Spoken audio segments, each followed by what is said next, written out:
Network connection. Now we're connected. Serenity now. You guys, I just got into the office. Like, I just pulled in like 2 minutes ago because traffic sucks so hard here in Indianapolis. Listen, if you are on a road crew in Indianapolis, call our hotline at 684-8444. Why do y'all got to do all this stuff? Like right when school starts. It's like school starts and it's like, great. So my commute now is like an hour and 10 minutes. Thanks, Indy. Thanks for making my blood pressure go up. Good going, city planners. Yeah. We have to talk about the presser from yesterday. The Sisters of Sea Haggery had a press conference because all they do in their current jobs is publicity stunts. Yeah, this is like all they do. My favorite is when Ilhan's like, "You're preventing me from doing my job." Really? Because you don't do your job. You don't do your job at all. All you do is get up and do freaking press conferences all day long. Are you doing anything for your constituents? And where is it? Like St. Paul? What is her? I don't even know. Where is it that she? I don't know that she knows at this point. Yeah, she's like, where am I from? Is it Minnesota? What district do I represent? I think it's Minnesota. Oh, it just got voted as being the worst district in the country for black people. Dare I say, crap hole. That's racist. But honesty is racist now. But if it's the worst place to live, yeah, it's the worst place for black people. I mean, that's like not us saying it. It was from the Census Bureau. It's called data. Look it up. I'm sorry, I just was sat in an hour's worth of traffic. I'm really irritated. I'm going to be a little blunt this morning. It's called data. As opposed to other mornings. Seriously, it's data. Okay, it's not racist when it's actual data. What has she done for that community? What have any of them done? What have any of the squad done for their actual constituents lately? What have Democrats done for that community? Yeah. So they held themselves a presser, and Rashida cried because she apparently has watched family members, and her mother specifically, go through checkpoints.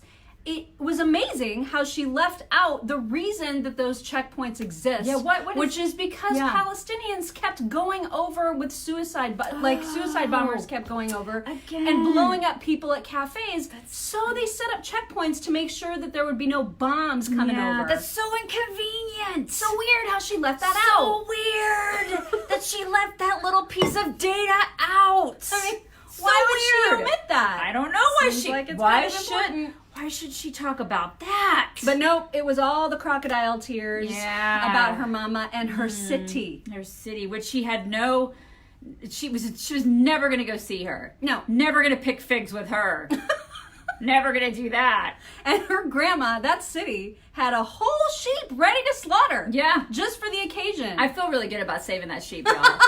Feel really good about it. I don't know about you guys. And I'm sure Peta's like, oh, hallelujah! We saved a sheep, y'all. That's right. Good Lord, these women. I cannot believe that they were given a platform. Well, that's the thing.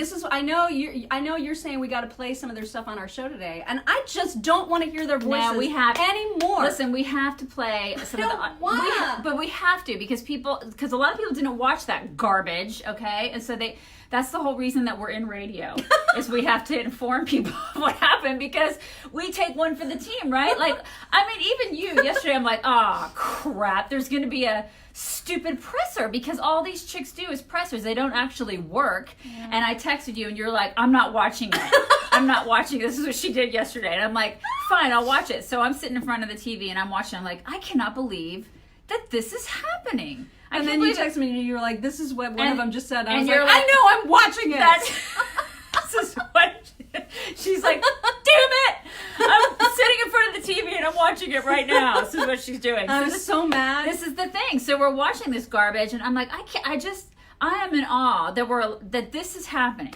These women, these sea hags are given a platform in our country. Listen, this is not brain surgery, y'all. This is not brain surgery. This is the Holy Land. It's the only democracy in that godforsaken region that it's just a mess over there. And how dare Ilhan Omar say it's not a democracy simply because they didn't allow her anti-Semitic ass over there. Yeah. How? And that Democrats won't call them out for being anti-Semites. They are racist, these women. They're absolute racist. And Democrats are embracing these women. Good luck with that. You are embracing anti-Semites and racists. What I'd like to know is, how are Jewish people that align themselves with Democrats, how are y'all feeling today? How are y'all feeling? They're feeling fine because inexplicably they keep supporting these hags and all of their ideas. They keep supporting them. It's amazing. Then they're not Jewish. They're not Jewish. They don't give two craps about their faith. And they don't care about Israel, and they don't care about their faith. They might as well denounce their faith.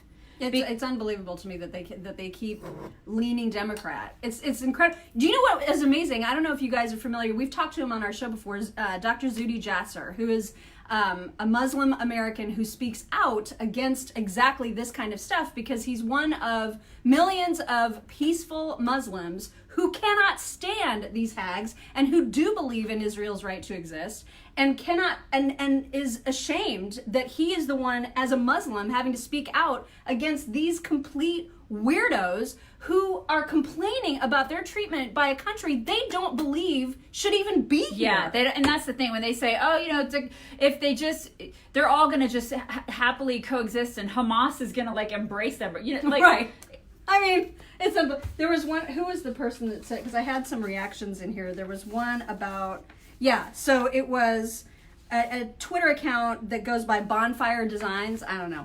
But they said, so she was going to travel with a Hamas group, because that is that Mitfa group that was sponsoring them, who says that Jews use Christian blood to make matzah, and she and Talib have maps in their offices that don't have Israel on them, and she thinks Americans are supposed to be like, oh yeah, that sucks. Israel should have totally let you guys in. I can't believe that. They're not a democracy. Let's all sing Kumbaya together, shall we? What in the world? I mean, she wants to actually... She doesn't think that Israel exists. She doesn't think that Israeli people exist. She doesn't think that those people are worth anything.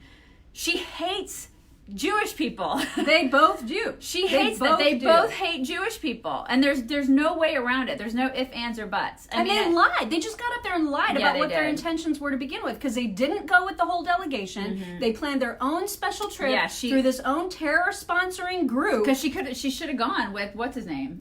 Yeah. She could have gone. They could have both gone with the rest of the delegation. And they were like, no, because we want to stir up trouble. That's all they wanted to do. They want attention. They just want attention. This is all it is. These women are trouble with a capital T. And we keep giving them a platform, and it's gross. It's absolutely gross. We give them a platform, and then Democrats are like, oh, they're not racist. They're not anti-Semites. But you know who's racist? All the people on the right. Everybody. They're terrorists now. We're terrorists now. How about you suck it? It's unbelievable.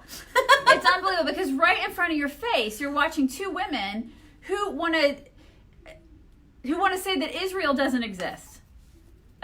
I'm completely baffled by this. It's incredible. It's absolutely incredible. And then she starts talking about aid to Israel. Yeah. She starts pulling that garbage. Because she is unbelievably on the House Foreign Affairs Committee, which actually does control the foreign aid that goes to Israel. And for her to even suggest she threw that in there, and I immediately texted you. I was like, do you see what she's doing here? She's starting to talk about foreign aid. Don't you even think or talk about pulling aid to Israel. Don't go there. I mean, Pelosi has got to be thinking, I got to reel these women in. But she can't. She has lost control. She is chewing her cud. She's chopping her half hands. the time. She doesn't know where she is, and she doesn't know who the president is. She's like, George W. 5 times. How many grandkids do I have? She has no idea how many. We have to tell her how many grandkids she has. She has no idea. So it's you guys, some crazy stuff out there. Some crazy stuff. Insane. When Bill Maher is basically saying that this is some non-woke bullcrap, in his own words, of course. But when he's saying that this woman is not right, we've gone crazy. Like when I'm agreeing with Bill Maher. Yeah, and that happens so rarely. But it tends to happen on when he talks about Islam or when he talks about things like this is when he actually has some sense, some common sense. And then I'm like, wow, okay, so how is he so completely deluded on every other issue? Yeah. But on this, he's absolutely right. That if you are a supporter of BDS, you're just outright declaring, hey, look at me, I'm an anti-Semite. Hi. You know what I mean? That's what you're doing. Yeah, and then and when you align yourself with people that do, you're doing that. You're supporting anti-Semitism. And then when you're Jewish and you do that, you need to explain yourself. I don't understand. Yeah, how can you do that? I don't understand. You're going to have to call our hotline at 684-8444 and explain yourself at once. Area code 317. Please do that. Thank you very much. Let's talk about the crazy that is Marianne Williamson. Guys. So her new thing, I'm going to get her quotes exactly. Her new thing is she's making clear what her priorities will be as president. You already heard, if you watched the last debate, you heard Marianne Williamson talking about the fact that she would like to allocate $500 billion, that's with a B, for reparations. Because all of us white people that are alive today should atone for the sins of all the white people in the past who had slaves, even though no one alive today was responsible for slavery, nor was anybody alive today a victim of slavery. But she wants to return to love. She wants to return to love. Return to love, and guys. return our money to people who didn't actually earn it. Okay. So, but that's like the Democrat platform, just wrapped up in a nutshell. right. You know, it's just So give now- free money. Yeah. It's not just black people that she believes we need to atone to.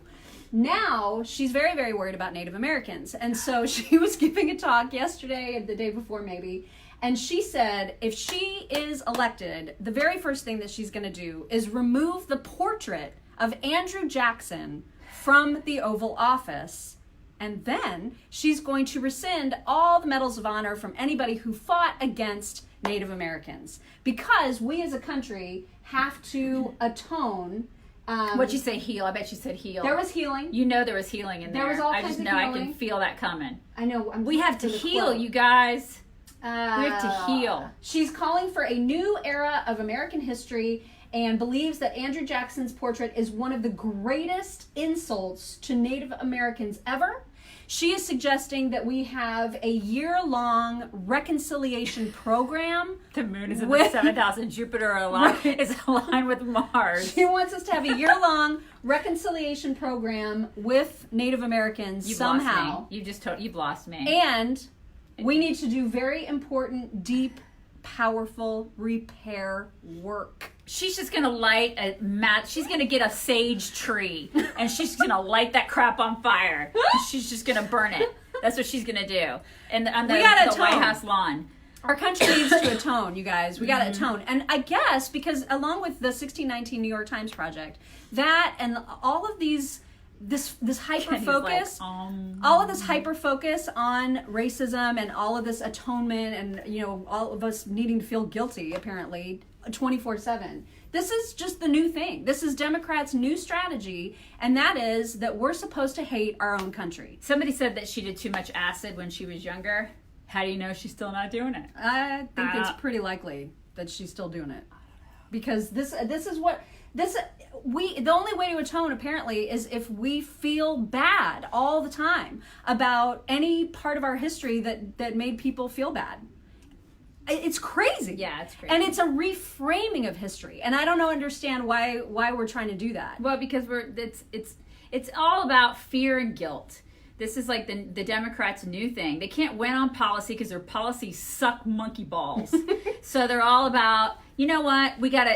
I hate Donald Trump, orange man bad, fear and guilt. And that's what it is. It's all about scaring everybody and telling everybody that they're bad people. Y'all are terrorists. Feel bad for who you are and atone for all your sins that that don't exist. Atone for things that you had no responsibility exactly. for.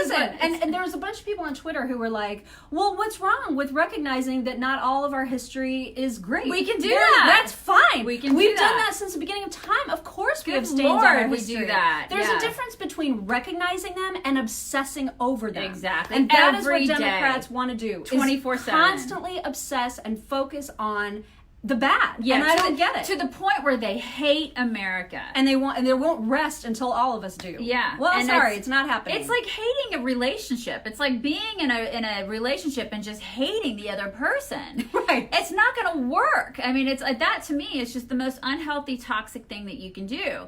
And that's when everything breaks down and then you're done. So, no thank you, Democrats. No thank you. Yeah, that is not how we choose to live our lives as conservatives. And they're mad at the right for being divisive and hateful. Yeah. Really? I mean, this is all you're about. Meanwhile, they're making movies about how to kill deplorables. Hunt us down. Yeah, but we need to change our rhetoric because it's tone too it down. We need to tone it down. Tone down your rhetoric. Okay. All right. So anyway, that's what's going on. Yeah, what was the thing yesterday that you talked about where they were the assassination thing? You brought remember yesterday the assassination thing? You brought it up during the show. Somebody did some sort of assassination on Trump. Oh, right. Okay, yeah. So there. Dementia. Oh my God. There was a fundraiser for some Democrat candidate or Democrat senator rather. Yeah. I can't remember who it was or where it was. But yeah, they had like a mock assassination where President Trump. There's somebody wearing a Trump mask and someone else like pretended to shoot this guy. Unreal. And that's fine. Like that's not divisive and that's not violent rhetoric at all. Can you believe this? I mean, they did this. If somebody would have done that to Obama, we would never on our side of the aisle do that anyway. Right. Because it's sick and twisted and wrong. Okay? And not okay. But somebody did that because, it's President Trump. So yeah, it's totally fine. It's totally fine. And I'm sure celebrities are like, that's so funny. Let's make a movie about it.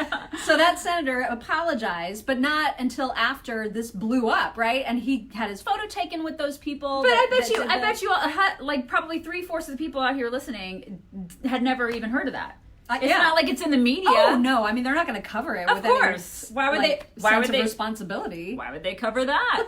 It's just like a mock assassination on Trump. I mean, that's funny, right? I mean, no, I mean they're not. Yeah, Democrats think that's. They're not going to cover that because that wasn't something that was mean towards AOC. Yeah, so it's not going to be covered. Exactly. I mean, it's crazy. Wow. The world is crazy now. Yeah, it really is crazy. Completely crazy. We should do a group hug again. It's a group hug. You guys, group hug. Everybody come, bring it in. Bring it in, you guys. Bring it in. Come on, bring it in. Come on. Group hug. Everybody good? We all good? It's just Tuesday, you guys. We got the whole rest of the week to get through. You feel better? We're gonna record Everybody another episode of our podcast today that will be released tomorrow. We have a special guest. Special guest. Special and guest. So you really definitely want to download that because it's very special. We're lining up some special guests. We are. We're pretty excited. We're not going to tell you who they are, but we have some special guests coming up over the next month and a half. So we're pretty excited. And the one tomorrow, the one that we're talking to today, is controversial in many ways, especially for conservatives. So I will be very excited to hear everyone's reaction to it once it's posted on Wednesday. And then we have some like non-controversial ones that are coming up too. Yes, non-controversial. Yes, absolutely. We have those too. People that you guys are going to love. Yes, so excited. So excited to be doing So our that podcast. is the Mock and Daisy Common Sense cast. If you have not subscribed yet, you can go to basically any podcasting platform and get it, subscribe to it. If you wouldn't mind taking the time to go and write something nice on the iTunes. And Carolyn, it's never too early for Bloody Marys, Carolyn. And also give it a positive review. That would be super, super helpful in helping iTunes recognize that it's a trendy podcast and then get the word out even more. Yes. Tell all your friends, please. Please do that. And you guys have an awesome, spectacular, magnificent Tuesday. Bye. Bye.